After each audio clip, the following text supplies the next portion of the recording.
Hello class. Welcome back बच्चों। लो प्यारे बच्चों, स्टार्ट कर रहे हैं नया लेक्चर। बाबू आज से हमें रिवीजन स्टार्ट कर रहे हैं अकाउंटेंसी का। रिवीजन स्टार्ट कर रहे हैं बेटा बेसिक अकाउंटिंग टर्म से, क्योंकि बेटा आप बहुत ज्यादा पीएचडी कर चुके हो कुछ चीजों पे, तो आपको लगेगा कि यार क्या मजाक कर रहे हो। अगर मैं आपको कैपिटल पढ़ाऊंगा आपको लगेगा जरूर कि मैं मजाक कर रहा हूँ आपके साथ। बाबू मैं बहुत ज्यादा समय लूंगा ही नहीं, इस वजह से स्पीड पर बढ़ते जाएंगे। कोशिश करेंगे आधे से पौने घंटे में ही बेटा इस चैप्टर से बाहर निकल जाए, जिसको हमने लास्ट टाइम में 3 से 3.5 लेक्चर लगाकर करा था। ठीक है जी। बाबू जो बच्चे फर्स्ट टाइम कर रहे हैं उनका फोकस थोड़ा सा ज्यादा। अगर कोई प्रॉब्लम लगे एट वंस टोक देना, वहीं रोक देना मुझे। ठीक है जी। बाबू सबसे पहले बेसिक अकाउंटिंग टर्म। बाबू जब हमने साइंस पढ़नी शुरू करी थी ना, तो बेटा साइंस की भी बेसिक टर्म्स पढ़ी थी, बेसिक टर्मिनोलॉजी पढ़ी थी। अब आपको कॉमर्स की भी बेसिक टर्म्स आपको पढ़नी पड़ेंगी ताकि आपको समझ में आ सके कॉमर्स क्या है और अकाउंटेंसी क्या चीज है। तो बाबू पहली अकाउंट की बेसिक टर्म पढ़ाने जा रहा हूं बेटा। बेसिक टर्म का नाम है कैपिटल। बाबू एक इंसान, मान लो मिस्टर ए है, आज वो सोचता है कि मैं बिजनेस स्टार्ट करूं। बेटा मिस्टर ए सोच रहा है कि वो बिजनेस स्टार्ट करे। बाबू टेक्निकल भाषा में मिस्टर ए को हम बोलेंगे प्रोपराइटर। जो पर्सन बिजनेस स्टार्ट करने का रिस्क लेता है, जो इंसान प्रॉफिट या लॉस कमाने का रिस्क लेता है, उस इंसान को हम बोलते हैं प्रोपराइटर। और बेटा एक प्रोपराइटर बिजनेस स्टार्ट करने के लिए कुछ भी कंट्रीब्यूट करे, कुछ भी, जो कुछ वो कंट्रीब्यूट करेगा, हर उस चीज को मैं बोलूंगा कैपिटल। मान लो बेटा मिस्टर ए ने बिजनेस स्टार्ट किया विद कैश ₹10 लाख, तो बाबू मेरे लिए ये कुछ और नहीं। बाबू ये जो 10 लाख रुपए इसने बिजनेस को स्टार्ट करने के लिए दिए है ना, यही कैपिटल है। एक प्रोपराइटर बिजनेस को स्टार्ट करने के लिए जो कुछ लेकर आएगा, हर वो चीज कैपिटल है। बाबू इसका ये मतलब नहीं हो जाता कि सिर्फ कैश ही कैपिटल होगा। अगर मान लो ये जो है बिजनेस स्टार्ट कर रहा है जीन्स का, ठीक है, और मान लो एक पर्टिकुलर ब्रांड फ्लू जीन्स का बिजनेस स्टार्ट कर रहा है, ठीक है, और इसके घर पे ना बेटा 2-3 फ्लू की जीन्स ऐसे पड़ी है जिस जो इसने पास्ट में बाय करी थी, लेकिन इसने कभी पहनी नहीं और इसका मूड भी नहीं है उन आर्टिकल्स को पहनने का। इसने क्या करा, बिजनेस स्टार्ट किया 10 लाख रुपए कैश लाकर, और अपने घर से ही बेटा वो गुड्स भी ले गया उठाकर, वो 3 जींस भी उठाकर ले गया। एक जींस 2,000 रुपए की है, 6,000 रुपए इसने और लगा दिए। बाबू तो कैपिटल कितनी कंट्रीब्यूट करी मिस्टर ए ने? 10,06,000। एक प्रोपराइटर बिजनेस स्टार्ट करने के लिए जो कुछ लेकर आएगा, हर वो चीज कैपिटल है, चाहे वो कैश है, चाहे वो गुड्स है। इवन मान लो बेटा मिस्टर ए ने क्या करा, जिस काउंटर पर बैठकर उसने प्रोडक्ट बेचने थे ना, ऐसा ही एक काउंटर उसके घर पर भी पड़ा था। उसने क्या करा, वही फर्नीचर उठाया अपने घर से और बेटा क्या करा, अपनी दुकान पर जाकर चिपका दिया। बाबू उस फर्नीचर की कीमत, उस काउंटर की कीमत बेटा 10,000 है। बाबू कितनी कैपिटल कंट्रीब्यूट करी मिस्टर ए ने? 10,16,000। समझ में आती है बात? यानी कि कैपिटल क्या चीज है बेटा? एक प्रोपराइटर बिजनेस स्टार्ट करने के लिए जो कुछ लेकर आएगा, जरूरी नहीं है कैश, कैश लाओ, गुड्स लाओ, फर्नीचर लाओ, मशीनरी लाओ, कंप्यूटर लाओ, लैपटॉप लाओ, जो लाओगे हर वो चीज कैपिटल है। कोई दिक्कत कोई परेशानी तो नहीं? पहली बेसिक टर्म क्लियर हुई। आगे बढ़ाते हैं बेटा बात को। बाबू दूसरी अकाउंटिंग टर्म है ड्रॉइंग्स। बाबू ये ड्रॉइंग्स क्या चीज है? मान लो बेटा सेम एग्जांपल है, मिस्टर ए बिजनेस स्टार्ट कर रहा है, टेक्निकल भाषा में मिस्टर ए को क्या बोलेंगे, स्पीड बढ़ाकर बोलो, प्रोपराइटर। बेटा इसने कंट्रीब्यूट करा है बिजनेस स्टार्ट करने के लिए कुछ अमाउंट, 10 लाख रुपए कैश, और मान लो बेटा घर से कंप्यूटर उठाकर लाया है जिसकी कीमत है 50,000। Capital contributed bye mister A कितनी? 10,50,000। 10,50,000 रुपए कैपिटल कंट्रीब्यूट करी। बाबू बिजनेस चल रहा था इसका अच्छा खासा, 2 महीने के बाद इसके घर में ना एक इमरजेंसी हो जाती है, ठीक है, इसके फादर की तबीयत अचानक बिगड़ जाती है, हॉस्पिटल लेकर जाना पड़ता है, डॉक्टर डिमांड करता है 2 लाख रुपए की एक सर्जरी को परफॉर्म करने के लिए। ये घर गया, इसने देखा घर में 50,000 रुपए गैस सिर्फ पड़ा हुआ है। इसने क्या करा, दुकान का शटर खोला, फटाफट से गले में से 1.5 लाख रुपए निकाले और बेटा अपने पर्सनल यूज के लिए इस्तेमाल कर दिया। बाबू वो जो 1.5 लाख रुपए ये दुकान से निकाल कर लाया है ना अभी बेटा, कुछ और नहीं, उससे ही हम बोलते हैं ड्रॉइंग्स। ड्रॉइंग्स क्या होता है बेटा? बिजनेस से कुछ भी विड्रीव करना for the personal use is drawings. बाबू अगर आपने बिजनेस से कुछ भी निकाला है फॉर द पर्सनल यूज, उसे हम बोलेंगे ड्रॉइंग्स। ठीक है, ये ड्राइंग नहीं है, ये आपकी आर्ट्स की बात नहीं चल रही। ठीक है, क्या बोलते हैं? ड्रॉइंग्स। कोई दिक्कत कोई परेशानी तो नहीं? अब मुझे पता है कई बच्चे बहुत बोरियत फील कर रहे होंगे, मेरी मजबूरी है यार। ठीक है ना, अगर आपको लगता है ना आज आप बोरियत फील कर रहे हो तो इसका भी श्रेय मुझे जाता है कि मैंने उस तसल्ली से पढ़ाया कि आपको सब कुछ आता है। ठीक है ना जी, हमारी बिल्ली है यार, हमें तो म्याऊं मत ही करना बस। ठीक है जी, हमने ही ट्रेंड किया, अकाउंट्स का ये भी नहीं पता था आपको जब आप आए थे। बेटा बात समझ में आती है? ड्राइंग्स क्या है? सर जरूरी है क्या कैश ही निकालो? सर हो सकता है इसने 1.5 लाख रुपए कैश निकाला हो और इसको लगा कुछ टाइम के बाद कि कंप्यूटर की ना दुकान पर जरूरत ज्यादा नहीं है, घर पे जरूरत ज्यादा है, और बेटा कंप्यूटर भी उठाकर घर ले गया तो बाबू ड्राइंग्स कितनी? 2 लाख रुपए, 1.5 लाख कैश, 50,000 का कंप्यूटर। बाबू बिजनेस में कुछ भी कंट्रीब्यूट कर रहे हो बिजनेस को स्टार्ट करने के लिए, वो कैपिटल है। बिजनेस से कुछ भी विट्रीव कर रहे हो फॉर द पर्सनल यूज, वो क्या है बेटा? ड्राइंग्स। कोई दिक्कत कोई परेशानी तो? समझ में आती है इतनी बात? आगे बढ़ जाए बाबू। थर्ड टर्मिनोलॉजी जो हमने पढ़ी थी बेटा वो थी लायबिलिटी। बाबू लायबिलिटी के ना डिक्शनरी मीनिंग बहुत सारे निकलते हैं, पर मैं आपको बता देता हूं टेक्निकल वर्ड हम लायबिलिटी ही बोलेंगे, पर आसान भाषा में बताना हो तो मैं बोल सकता हूं लायबिलिटी मींस रिस्पॉन्सिबिलिटीज, मतलब बर्डन, मतलब ऑब्लिगेशन, और सीधी सीधी बात बोलूं तो सिरदर्दियां। बहुत सारे मतलब हैं, बर्डन, रिस्पॉन्सिबिलिटी, ऑब्लिगेशन, ये डिक्शनरी सिनोनियम है इसके। ठीक है ना जी, मेरी भाषा में तो लायबिलिटी मतलब सिरदर्दियां। अगर किसी का एक्स अमाउंट आपने देना है वो आपकी सिरदर्दी है, वो आपकी लायबिलिटी है, वो आपके ऊपर बर्डन है कि मुझे इसके पैसे देने हैं फ्यूचर में। समझ में आती है बात? बाबू अब लायबिलिटी का कोई एग्जांपल, बेस्ट एग्जांपल हो सकता है बेटा बैंक लोन। अगर आपने बैंक से लोन लिया है बेटा, आपको नहीं लगता कि आपकी सिरदर्दी आ चुकी है कि कल को इसके पैसे वापस करने? समझ में आती है बात? बाबू लायबिलिटी 2 तरीके की होती है, शायद याद भी आ जाना शुरू होगा। जिनको याद आया बताना जरा कौन कौन सी? Current liability and non current liability. बाबू मैं शॉर्टकट में लिख रहा हूं, थोड़ा जल्दी जल्दी लिख रहा हूं, बाकी सबको नोट्स मिल जाएंगे। जो नए बच्चे पुरानों ने लिखा हुआ है उन्होंने कुछ लिखना नहीं है।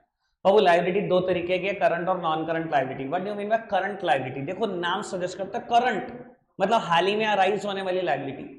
बाबू करंट लायबिलिटी क्या होती है? Which is expected to be paid with in 12 month. वो लायबिलिटी बेटा जो अगले 12 महीनों के अंदर अंदर पे करनी पड़ेगी, ऐसी लायबिलिटी को बोलते हैं करंट लायबिलिटी। देखो नाम है करंट लायबिलिटी, करंट लायबिलिटी मतलब हाल ही में अराइज हुई है लायबिलिटी, हाल ही में पे करनी पड़ेगी लायबिलिटी। जो भी लायबिलिटी आपको अगले 12 महीनों में पे करनी पड़े, अगले 1 साल के अंदर अंदर पे करे, उसको बोलेंगे करंट लायबिलिटी। और बाकी सारी लायबिलिटी क्या हो जाएंगी? नॉन करंट, यानी कि वो लायबिलिटी जो 12 महीने के बाद पे होंगी उन्हें बोलेंगे हम नॉन करंट, कि करंट में इनकी जिम्मेदारी कुछ नहीं है। ठीक है जी, एग्जाम्पल देना हो तो same example continued, bank loan for 12 months, bank loan for 10 month, bank loan for 8 month.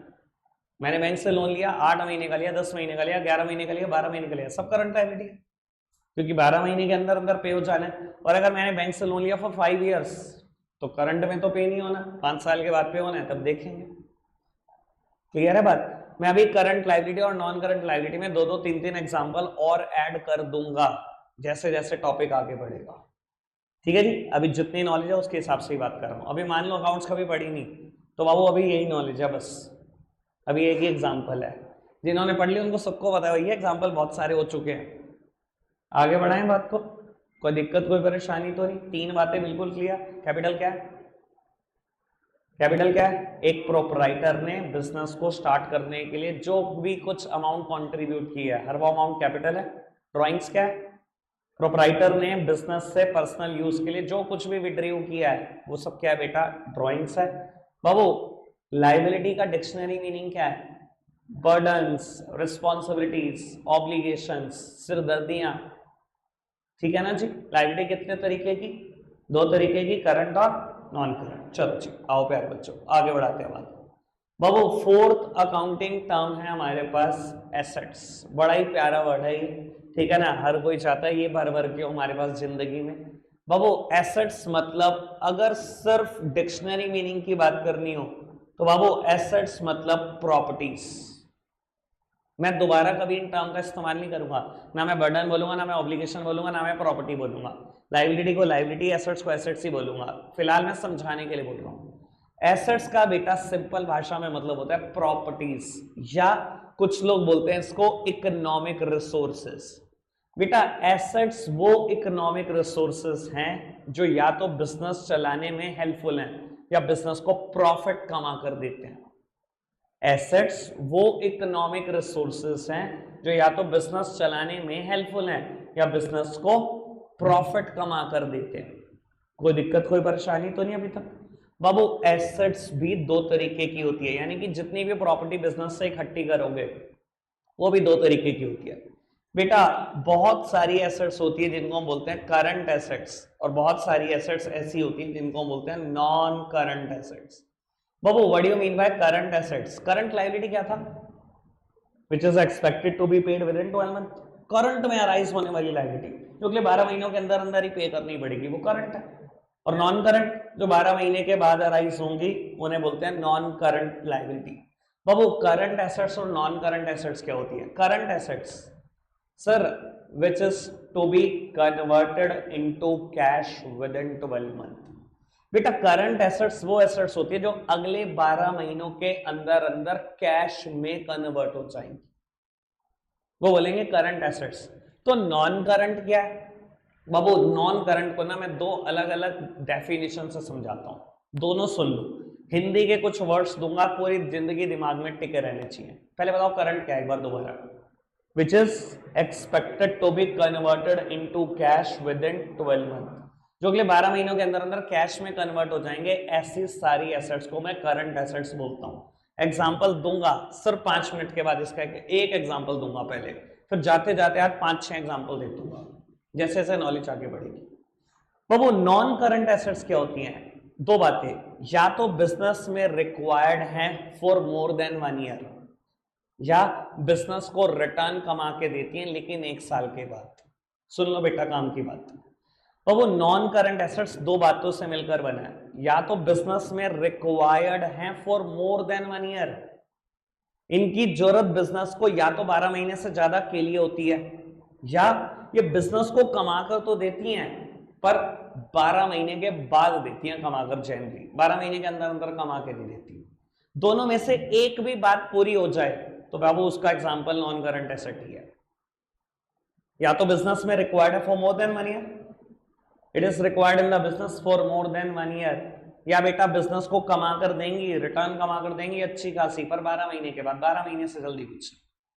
अब आपको समझाने के लिए एक बात बोल देता हूं बेटा, नॉन करंट एसेट्स फर्दर दो तरीके की होती हैं, one is fixed assets and second one is non current investment. सामने देखते रहना, मेरी बात बिल्कुल अच्छे से क्लियर होगी।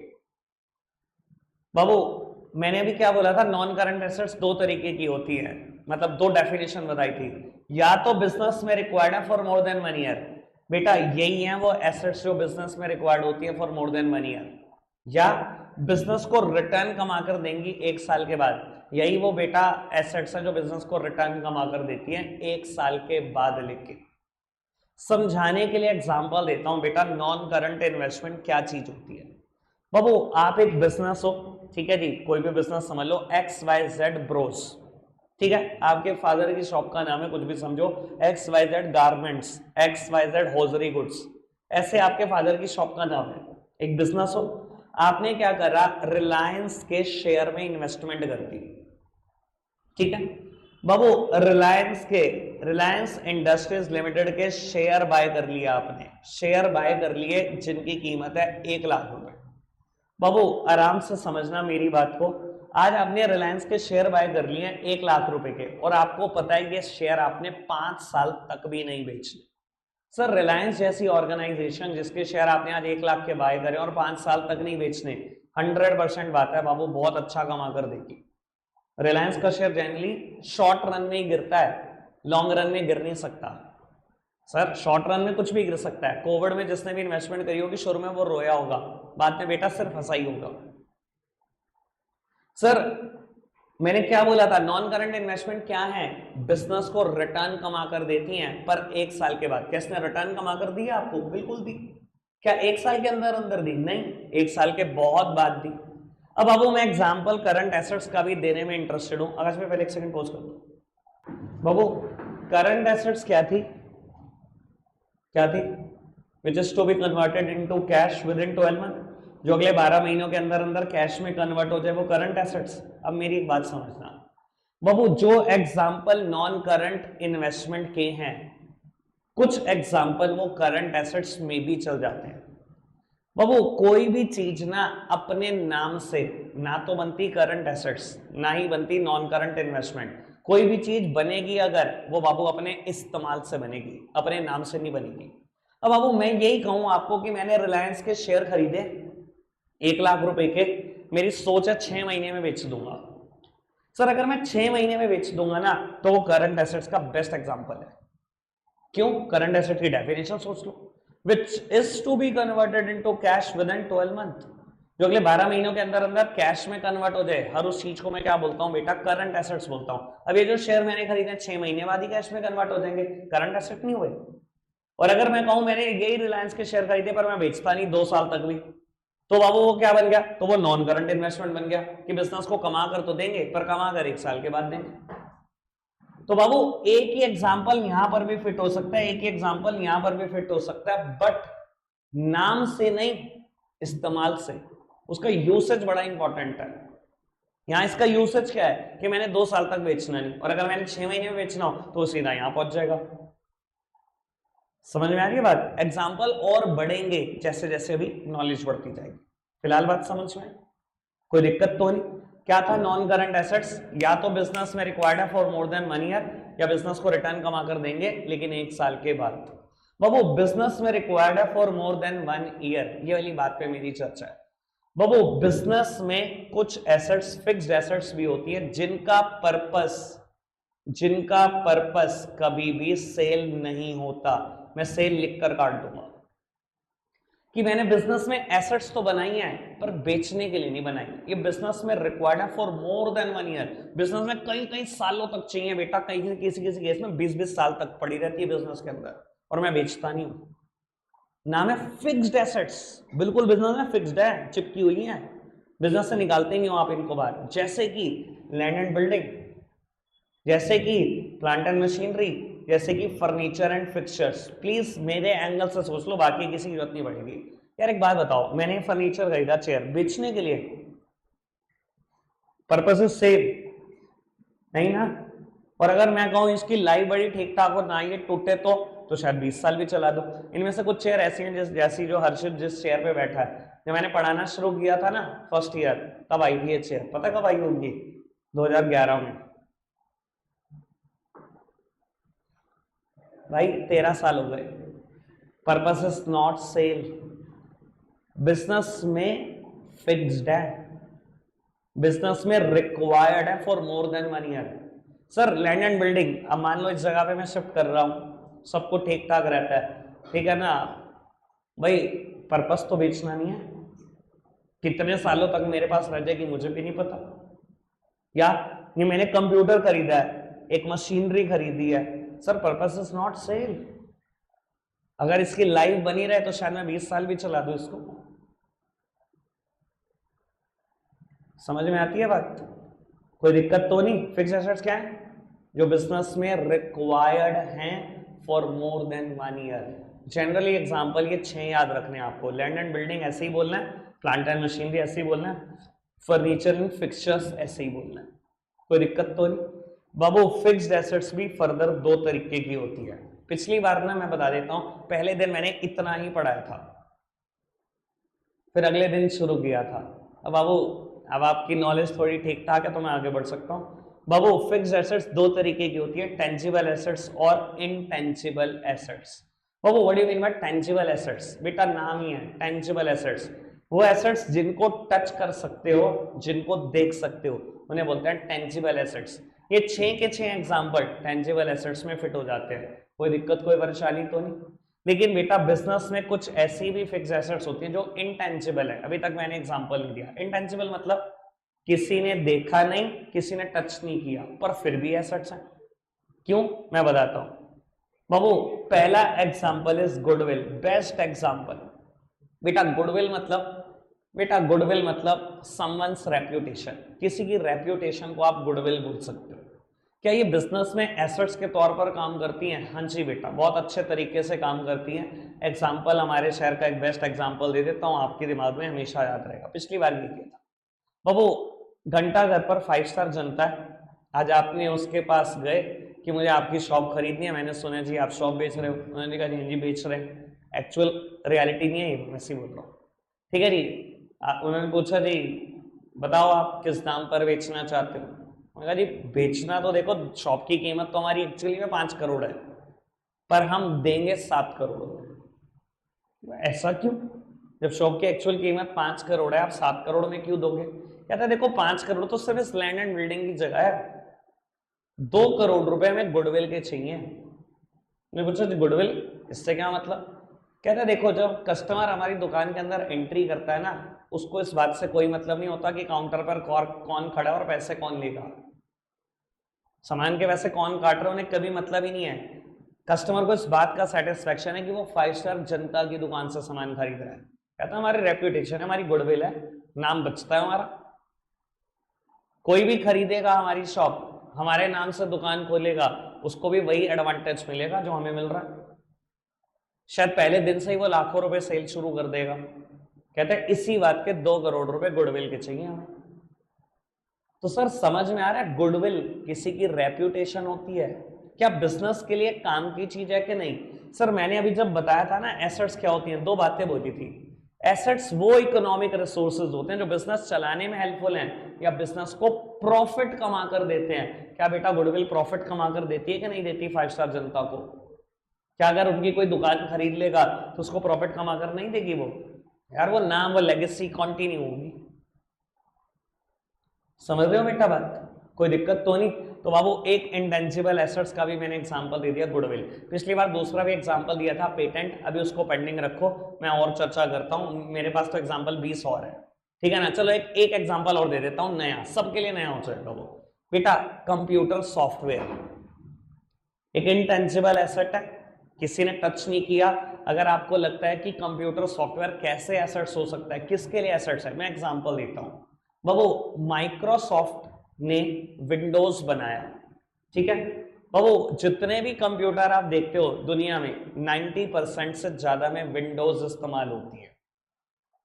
सर मुझे बताओ कंप्यूटर सॉफ्टवेयर माइक्रोसॉफ्ट के लिए बेटा एसेट्स नहीं है? या अगर आपको लगता है चलो विंडोज की बात, बहुत सारे लोग कंप्यूटर से फैमिलियर ना भी हो, सर आप फोन खरीदते हो, ठीक है ना, सैमसंग और वीवो और ओप्पो और एमआई ब्ला ब्ला ब्ला ब्ला ब्ला, सिर्फ आईफोन को छोड़ दो। सर जब फोन खरीदते हो सब में एंड्रॉयड इंस्टॉल हुआ आता है कि नहीं? अब जिस कंपनी ने एंड्रॉयड बनाया उनके लिए एसेट्स नहीं है? अगर पर डिवाइस वो 1000 रुपए भी चार्ज करते हो एंड्रॉयड का इंस्टॉल करने में, तो पहले सोचो तो सही वर्ल्ड वाइड कितने डिवाइस हैं? एसेट्स नहीं है उनके लिए, प्रॉफिट नहीं कमा के दे रहा उनको। समझ में आ रहा है? कंप्यूटर सॉफ्टवेयर एक बेस्ट एग्जांपल हो सकता है इंटेंजिबल एसेट्स का, किसी ने टच नहीं किया, किसी ने देखा नहीं। समझ में आ रही है बात? कोई दिक्कत कोई परेशानी तो नहीं? आगे बढ़ सकते हैं बाबू। आगे बढ़ाते हैं बात को। मैं चर्चा करने जा रहा हूं डेटर और क्रेडिटर पर। सबसे पहले बेटा चर्चा क्रेडिटर्स पर। सर मैं यहां से बातें अब थोड़ी और बढ़ाऊंगा, आराम से सुनते जाना सब। बेटा क्रेडिटर क्या होते हैं, कौन होते हैं, मैं समझाता हूं। मिस्टर ए ने बिजनेस स्टार्ट किया बाबू। जो इंसान बिजनेस स्टार्ट करता है उसे क्या बोलते हैं, फटाफट से बताओ? प्रोप्राइटर। बेटा इसने बिजनेस स्टार्ट किया, बिजनेस वही जो एग्जांपल अभी दिया था, जीन्स बेचेगा, ये फ्लू जीन्स बेचेगा, ठीक है जी। बेटा इसने ना एक पर्सन से जो दिल्ली में रहता है मिस्टर एम, उससे जीन्स खरीदनी शुरू करी, और बेटा ये सहारनपुर लाता है और सहारनपुर में बेटा जीन्स बेचता है, ठीक है जी। बेटा 4 डीलिंग मिस्टर ए और मिस्टर एम के बीच कैश की हुई, जो बहुत बड़ी बड़ी रकम की थी। 2.5 लाख की जिनसे एक बार आई, 3-4 लाख की जिनसे एक बार आई, फिर 2.5-3 लाख की जिनसे एक बार आई, फिर 2.5-3 लाख है, 10-15 लाख की डीलिंग हो गई इनके बीच। ठीक है जी, एक संबंध बन गया, पता लग गया कि ये भी मेरा कस्टमर है। बाबू इसके बाद मिस्टर ए 5वीं बार मिस्टर एम से सामान खरीदने गया। ठीक है जी, बिल बना 5 लाख रुपए। मिस्टर ए ने कहा सर क्या कोई क्रेडिट फैसिलिटी मिल सकती है। बाबू मिस्टर एम का ना ट्रस्ट बन चुका है, 4-5 डीलिंग हो चुकी है 2-2.5 महीने में, जिसकी अमाउंट भी 10 लाख क्रॉस कर चुकी है। मिस्टर एम ने कहा दे तो देंगे क्रेडिट फैसिलिटी, 5 लाख का बिल है, हम 1 लाख की क्रेडिट फैसिलिटी आपको दे देते हैं, 4 अभी दे जाओ। बाबू मिस्टर ए ने 4 लाख रुपए अभी पे करे, पर 1 लाख रुपए का ये उधार कराया। बेटा जिस इंसान से एक प्रोपराइटर, एक बिजनेसमैन उधार पर गुड्स लाता है, हर उस सप्लायर को जिससे आप उधार पर गुड्स खरीद कर लाए हो, उसको टेक्निकल भाषा में बोलते हैं क्रेडिटर्स। सर आप सोचो इंडिया में सर कोई ऐसा शायद ही रेयर बिजनेस हो जिसमें उधार पे गुड्स नहीं आता, शायद ही कोई रेयर बिजनेस हो, मानते हो ना। मुझे कुछ बिजनेस में सामान बेचना है, मैं भी शायद अपने सप्लायर से उधार खरीद कर लाया होगा। जिस भी सप्लायर से आप उधार पर सामान खरीद कर लाते हो उसको टेक्निकल भाषा में बोलते हैं क्रेडिटर्स। ठीक है जी। और बाबू जिस भी कस्टमर को उधार पर बेचते हो, मान लो बेटा आप मिस्टर ए हो, बेटा आपसे कोई जीन्स खरीदने आया, आपका बिल्कुल इमीडिएट नेबर है मिस्टर बी। ठीक है जी, 2 जीन्स आपसे खरीद कर ले गया, इसके घर में शादी है, इसने कहा जी मैं आपको 10 से 15 दिन में पेमेंट करूंगा शादी के बाद। उन्होंने कहा जी ठीक है कोई नहीं, दे देना, क्योंकि इमीडिएट नेबर है, जानते हो अच्छे से, कहीं नहीं भागने वाला। ठीक है जी, दे दी 2 जीन्स उधार पर, 2000 की एक जीन्स है, 4000 रुपए की जीन्स बेचती। बेटा मिस्टर ए अपनी बुक्स में बी को क्या रिकॉर्ड करेगा, बेटा हर वो कस्टमर जिसको आप उधार पर गुड्स बेचते हो उसको बोलते हैं डेटर्स। बाबू कोई नहीं बोलेगा debtors, term is debtors, B word is silent है। ठीक है, हम बोलेंगे डेटर्स। हर वो कस्टमर जिसको हम उधार पर गुड्स बेचते हैं उसे बोलते हैं डेटर्स। हर वो सप्लायर जिससे हम उधार पर गुड्स खरीदते हैं उसे बोलते हैं क्रेडिटर्स। कोई दिक्कत कोई परेशानी तो? एक बात और ऐड कर रहा हूं, समझदार समझ जाएंगे एक ही मिनटों में। क्रेडिटर हमेशा करंट लायबिलिटी है और डेटर हमेशा करंट एसेट्स है। क्यों? मुझे सिर्फ नए बच्चों को बताना है, बाकी सबको पता है। बेटा क्रेडिटर्स, अगर मैं किसी सप्लायर से, उस दिल्ली वाले सप्लायर से उधार पर गुड्स लाया हूं, 1 लाख रुपए का मैंने फ्लू जींस का उधार किया, उससे गुड्स लाया हूं, वो मेरा क्रेडिटर है। अच्छा एक बात बताओ, कभी ऐसा होता है कोई सप्लायर आपको कह देता है अरे कोई दिक्कत नहीं, दे देना 2 साल 3 साल में पैसे, क्या करेगा? 15-20 दिन के बाद अगर आप उसकी दुकान पे नहीं पहुंचोगे ना, दिल्ली कॉल शुरू हो जाएगी, सर आए नहीं, क्या बात, सब ठीक ठाक है? वो ठीक ठाक का मतलब समझ रहे हो ना क्या है? जिंदा हो मर गए, जिंदा हो तो पैसे क्यों नहीं भेज सकता, सीधी सी बात। वो दुनिया का तरीका पूछने का अलग है, मतलब घूम फिर के एक ही बात का है, भैया मेरे पैसे कहाँ हैं? सर आज की तारीख में आप जिससे मर्जी उधार पर खरीद के गुड्स ले आओ भाई, मैक्सिमम उधार इंडस्ट्री में 90 दिन का है, मैक्सिमम उधार। और करंट लायबिलिटी की डेफिनेशन क्या थी? Which is expected to be paid with in 12 month, जो 12 महीनों में पे हो जाएगी। ऑब्वियस सी बात है भाई, 12 महीनों में तो पे हो ही जाएंगे, मैं कह रहा हूं मैक्सिमम मिलता ही 3 महीने का उधार है। तो क्रेडिटर हमेशा क्या है बेटा हमारी? Current liability. Same way debtor क्या है? Current assets. अगर मैंने अपने पड़ोसी को उधार पर गुड्स दे दिया भाई, महीने 2 महीने में नहीं आएगा ना, मुझे भी इरिटेशन होने लगेगी, क्यों नहीं दे रहा पैसे, और बस चलेगा तो तीसरे महीने में टोक भी दूंगा, भाई आप फटाफट पैसे देके जा। बाबू क्या थी करंट एसेट्स की definition? Which is to be converted into cash with in 12 month, जो कि 12 महीनों में कैश में कन्वर्ट हो जाए। ऑब्वियस सी बात है, दुकान पर दिया गया उधार 12 महीनों में तो कैश में कन्वर्ट करा ही लूंगा, इसलिए वो करंट एसेट्स है, क्योंकि इंडस्ट्री का उधार ही 90 दिन का है। कोई दिक्कत कोई परेशानी? 6 बातें बिल्कुल क्लियर, आगे बढ़ जाए। बाबू 7th टर्म इज रिसीट्स। बाबू कोई नहीं बोलेगा receipts, P word is silent, receipts. ठीक है जी। बाबू डेफिनेशन कहती है अमाउंट रिसीव्ड और रिसीवेबल, अमाउंट रिसीव्ड और receivable from the sale of assets, from the sale of assets और गुड्स इज रिसीट्स। प्लीज मेरी तरफ देखना, आराम से मुझे एक चर्चा को बिल्कुल क्लियर रखना है। बाबू मैं सबसे पहले आपको ये छुड़वाकर एक चीज पे चर्चा कराना चाह रहा हूं, एसेट्स वर्सेस गुड्स, ये कंपैरिजन कराने जा रहा हूं। सामने देखना बेटा, अब ना दो टर्म ना रेगुलर पीछा नहीं छोड़ेंगी, एक टर्म बार बार आती रहेगी एसेट्स, एक टर्म बार बार आती रहेगी गुड्स। कैसे आइडेंटिफाई करोगे क्या चीज एसेट्स और क्या चीज गुड्स है? बाबू देखो, अगर आपको जानना है ना कि आपके लिए गुड्स क्या है, सबसे पहले नेचर ऑफ बिजनेस पे फोकस करो आदमी के, कि वो किस चीज का धंधा कर रहा है। बेटा एक आदमी जिस भी चीज का धंधा कर रहा है वो गुड्स है, दैट्स इट। बाकी पड़ा हुआ सारा सामान एसेट्स की कैटेगरी में जा सकता है। समझाने के लिए एक एग्जांपल देता हूं। बाबू एक इंसान है जो हौजरी गुड्स बेचता है, हौजरी गुड्स। आज आप उसकी दुकान पे एंट्री करते हो, आप देखते हो बहुत सारे थर्मल्स पड़े हुए हैं, आप देखते हो बहुत सारे लोअर्स पड़े हुए हैं, आप देखते हो बहुत सारी स्कीवीज पड़ी हुई है। बेटा ये सब क्या है बाबू? ये गुड्स है। उसका नेचर ऑफ बिजनेस है, वो हौजरी गुड्स बेचता है। नेचर ऑफ बिजनेस डिटरमाइन करता है क्या चीज गुड्स है। जिस चीज का आप धंधा करते हो वो चीज हमेशा आपके लिए गुड्स है। बाकी पड़ा हुआ दुकान पे सामान हो सकता है ना, फर्नीचर पड़ा हो, चेयर कुर्सियां पड़ी हो सकता है फैंस लगे हो, एसी लगाओ, हो सकता है कंप्यूटर लगाओ, ये सब एसेट्स है।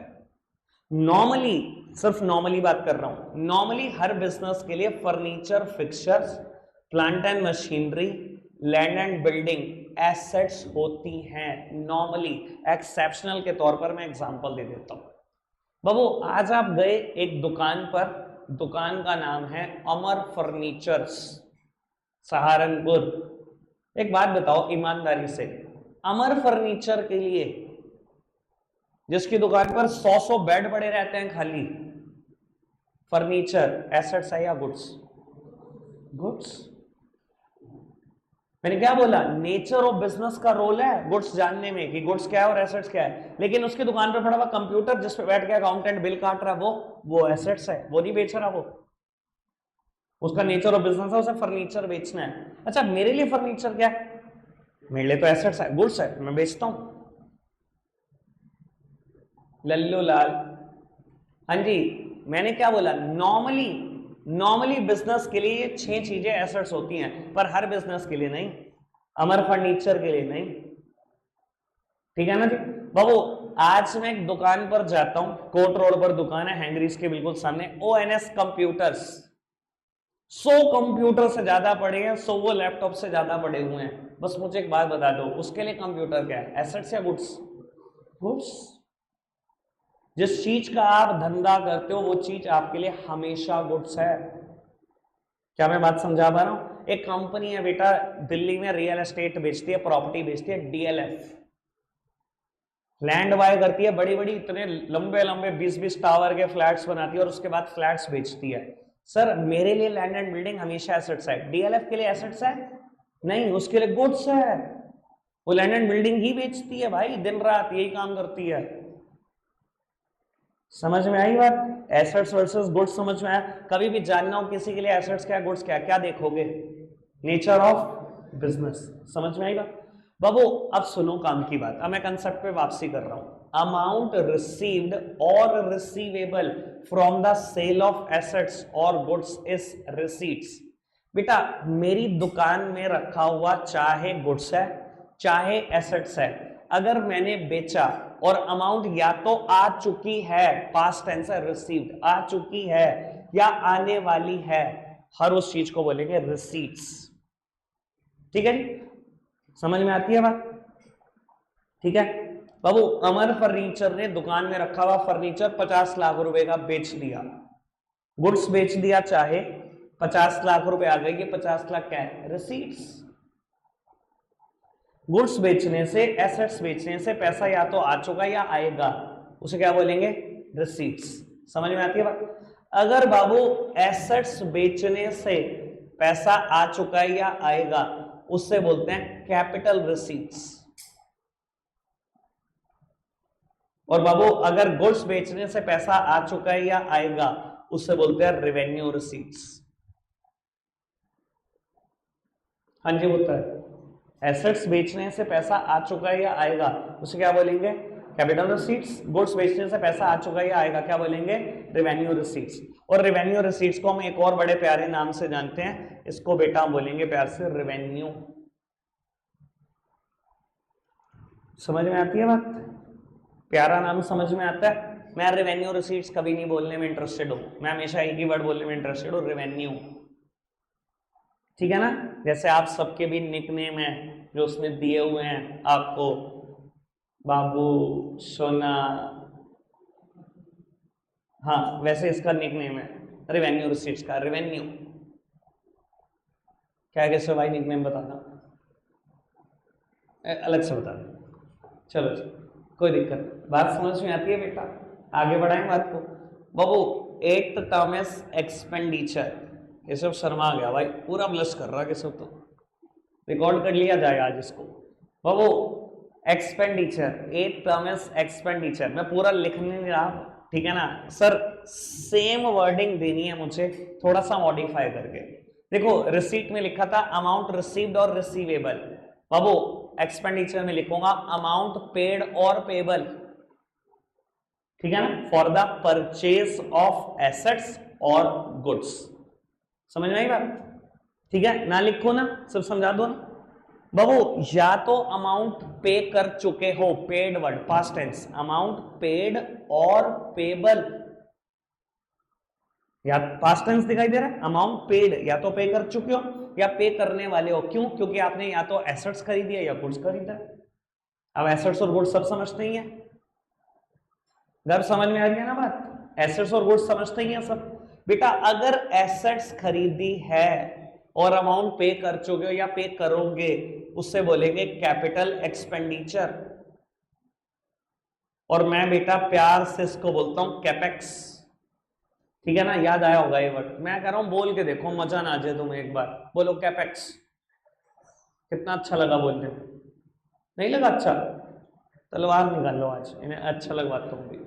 हाँ जी बाबू, ये कैपेक्स वर्ड कहां से बना,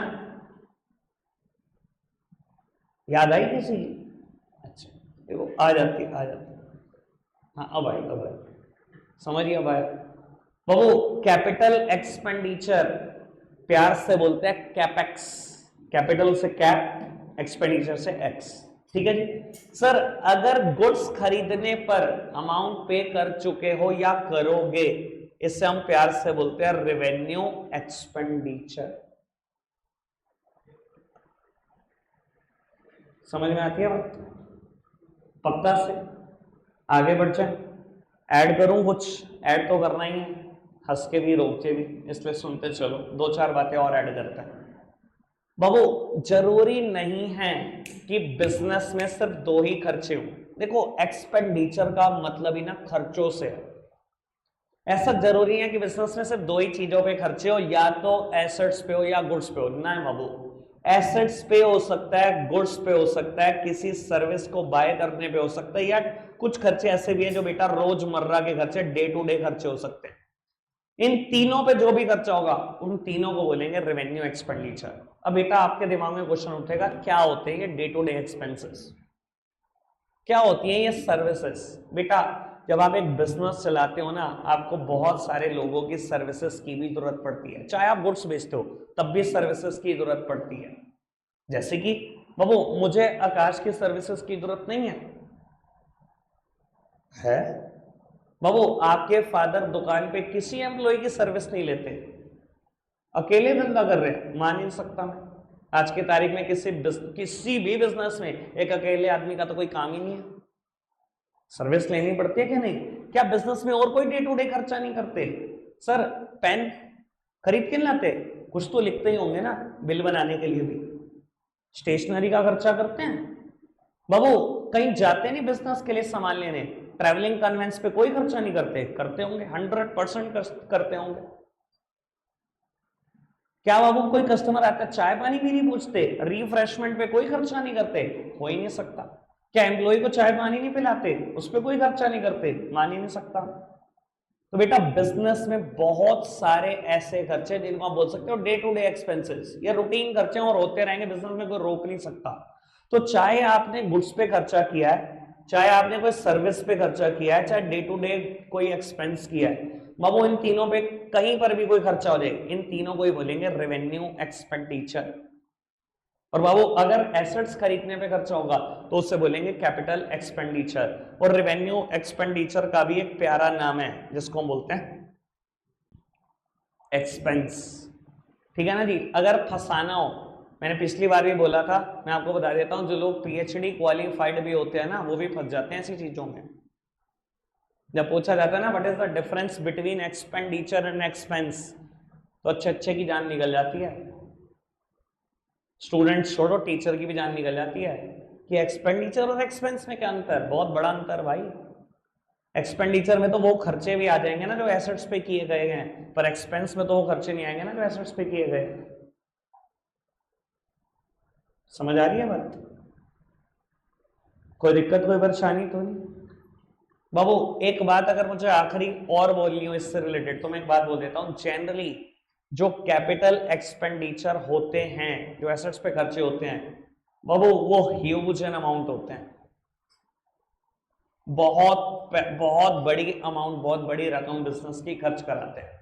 goods service day to day expenses में बेटा मेरी जो अमाउंट लगती है वो बहुत स्मॉल अमाउंट है। जनरली बेटा ये खर्चे स्मॉलर इन अमाउंट होते हैं, और बेटा ये ह्यूज अमाउंट के खर्चे होते हैं। क्लियर है बात? आओ जी, हल्की सी बात आपसे पूछूंगा, रिवाइज करा दो, और फिर मैं एक आखिरी टर्म लिखूंगा और आज के लिए पैक करते हैं। बाबू मैंने अभी रिसीट्स की बात करी। रिसीट्स कितने तरीके की हैं? दो। कौन कौन से रिसीट्स? कैपिटल रिसीट्स और रेवेन्यू रिसीट्स। पता है कैपिटल रिसीट्स क्या होती है? एसेट्स को बेचने से अगर कोई पैसा आ चुका है या आएगा, अमाउंट रिसीव्ड और रिसीवेबल, उसे क्या बोलेंगे? Capital receipts. गुड्स को बेचने से, सर्विसेज को बेचने से अगर कोई पैसा आ चुका है या आएगा, उसे क्या बोलेंगे? Revenue receipts. रेवेन्यू रिसीट्स का प्यारा नाम रेवेन्यू। ठीक है। एक्सपेंडिचर कितने तरीके के पड़े? दो। कौन कौन से? कैपिटल एक्सपेंडिचर और क्या होता है सॉरी कैपिटल एक्सपेंडिचर? बाबू अगर एसेट्स को बाय करने में आपने कोई अमाउंट पे कर दी है या पे करोगे, क्या बोलेंगे उसको? कैपिटल एक्सपेंडिचर, प्यार से बोलते हैं हम कैपेक्स। ठीक है जी। और बाबू अगर गुड्स सर्विस या डे टू डे एक्सपेंसेस में कोई भी अमाउंट खर्च चुके हो या खर्चोगे, उसे हम क्या बोलेंगे बेटा? रेवेन्यू एक्सपेंडिचर, प्यार से बोलते हैं एक्सपेंस। आखिरी टर्म आज की, और बेटा फिर पैक करेंगे। बस मैं एक बात ही लिखूंगा, समझदार समझ जाएंगे एक ही मिनट में क्या मतलब है।